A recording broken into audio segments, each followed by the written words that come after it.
وہ یہ ہے کہ ابھی جیسے کامریڈ نے کہا کہ یہاں سے صرف کھاد والے کتنے ارب روپے کما رہے ہیں.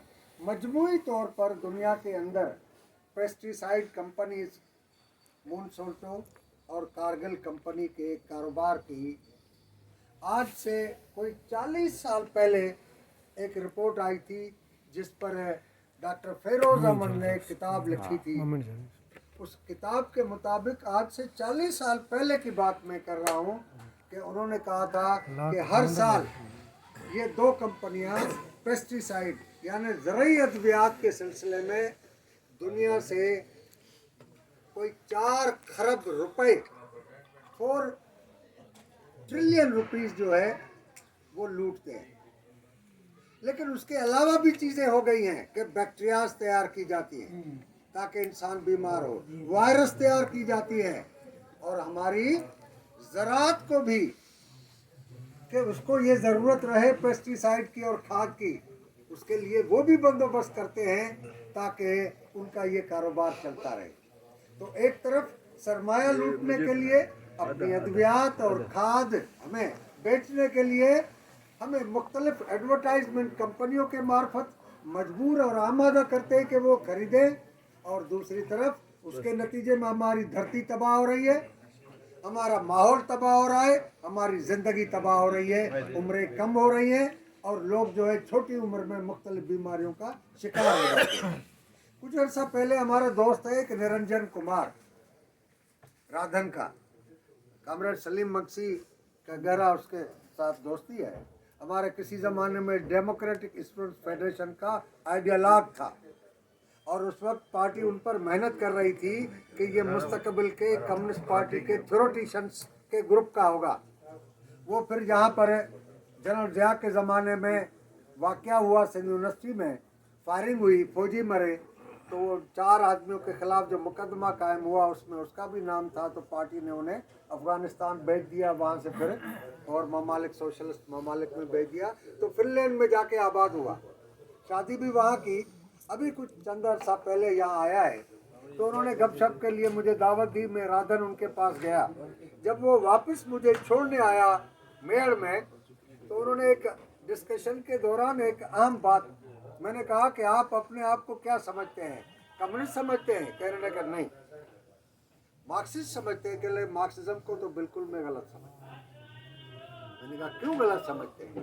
انہوں نے کہا میں اپنے آپ کو جو یورپ میں گرین موومنٹ ہے میں اس کے ساتھ جوڑتا ہوں اور اپنے آپ کو ہیومنسٹ کہتا ہوں. تو میں نے کہا کہ آپ مارکسسٹ ہیومنسٹ نہیں ہوتے. تو اس طرح کی گفتگو کے دوران انہوں نے ایک سوال کیا کہ کارل مارکس نے اتنی بڑی تحریریں لکھی لیکن ماحولیات کے بارے میں انہوں نے ایک پیج نہیں لکھا. تو میں نے پہلے تو اس کو یہی جواب دیا کہ مارکس کے زمانے میں ماحولیات کا سوال ہی پیدا نہیں ہوا تھا, وہ پیغمبر نہیں تھا.